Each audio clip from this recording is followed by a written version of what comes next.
Hello,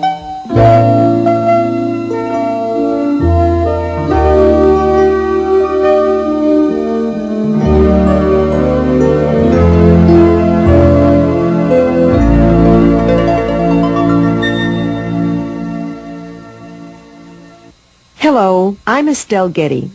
I'd like to welcome you to Louise Hay's study course based on her best-selling book, You Can Heal Your Life. Louise has adapted her wonderful book in order for you to actively participate in the ideas and beliefs she so lovingly shares with all of us. I've used Louise tapes myself and have found that I am now willing to believe that things can be different in my life. I think you'll find that this tape gives you a wonderful opportunity to learn more about yourself and to begin to heal your life. Here then is your personal private counseling session with Louise Hay. Hello, I'm Louise Hay, and I'm here to share some ideas with you, to give you some new ideas to stimulate your thinking, to share some new perspectives. Let's know and affirm together that we are open and receptive to new ideas and to new ways of looking at life. I've often thought how beneficial it would be if these subjects could be taught in school from the very first grade. Think how helpful it would have been if, as a child, you were taught how to think and how to use your mind, and how to have self-esteem and self-worth, and how to have loving relationships, and how to be a good parent, and how to manage your finances. Just think how wonderful it would be to have a whole generation of adults who knew these things and manifested these truths. Were you taught any of this as a child? I think not. So let's share some of these ideas now, because it's never too late to learn. This is always the right moment. You see, I believe that life is really very simple. What we give out, we get back. And what we believe about ourselves becomes true for us. Our thinking creates our experiences. There is a law of thinking like everything else, like all of nature. There is a universal energy or law of mind or subconscious mind, whatever you want to call it. But to me it means the power that is within me and around me transforms my thoughts into experiences. You see, I believe that we are all responsible for everything in our lives. Every thought we think and every word we speak is creating our experiences, our future. And it's almost as though every time you think a thought or you speak a word, that universal intelligence or energy is listening or responding to what you are thinking or believing or saying, without judgment or criticism, totally accepting us at our own value. Whatever we choose to believe becomes true for us. You see, when we are little, we learn what to think about ourselves and what to believe about life from the adults around us. And when we grow up, we have a tendency to recreate in our emotional life the emotional environment we had as a child. Now, this is not good or bad or right or wrong. It just means that is what we believe to be true for us. And we also have a tendency to treat ourselves the way our parents treated us. We scold and punish ourselves in the same way.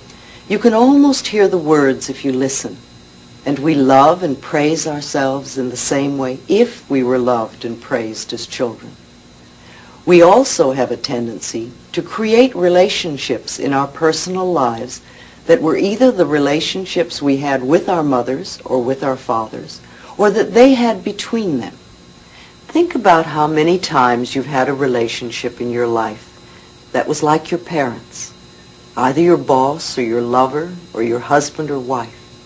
This is not in any way to blame our parents, because we're all victims of victims, and nobody can teach us anything that they don't know. If you were raised in a family where there was great anger, then you are most likely to be an angry person yourself, or you're frightened of anger. If you were raised in a fearful family, then no doubt you look at life through fearful eyes. Besides, you see, I believe that we choose our parents. I think we decide to incarnate upon this planet at particular points in time and space. And we come here because it's like a classroom. We have lessons to learn. You have your lessons and I have my lessons. And so before we come each time, I believe we choose our sex, we choose our color, we choose our country. And then we look around for the perfect set of parents that will mirror the lessons and patterns we came to work on. We choose these people as the perfect mirror for our work. Then most of us, when we grow up, have a tendency to point our fingers at our parents and say, "You did it to me. It's all your fault." But really, if we're all responsible for everything in our lives, then there's no one to blame. All is in perfect, divine right order. And we are all doing our best according to the understanding, awareness, and knowledge that we have. Our point of power is always in the present moment. We create our future by our thoughts and actions of today. And we can know that no person, no place, and no thing has any power over us. We create all our situations and all our circumstances by our thinking, feeling patterns. And then we usually give away our power by blaming others when things do not go the way we want. Is this true for you?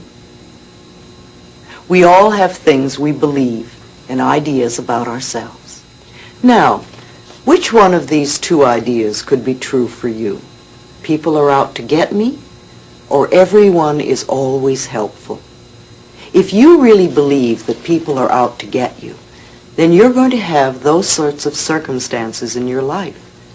However, if you choose to change that belief to everyone is always helpful, then you will find that wherever you go in life, people are there to help you. Now, wouldn't it be better to think that way? We all have a lot of foolish ideas about life and what we believe about ourselves. And we have so many rigid rules about how life should be lived. But you see, we can't really do anything about the past. That's all done now. And everything you have experienced in your life up to this moment, you have created by your thoughts and your feelings and your beliefs of yesterday, last week, last month, last year, 10, 20, 30, 40, 50, 60 years ago, however far you go back. However, I repeat, the point of power is always in the present moment, which means that what you are choosing to begin to think right here and right now is going to create tomorrow and next week and next month and next year. The past has no power over us. The point of power is in this present moment.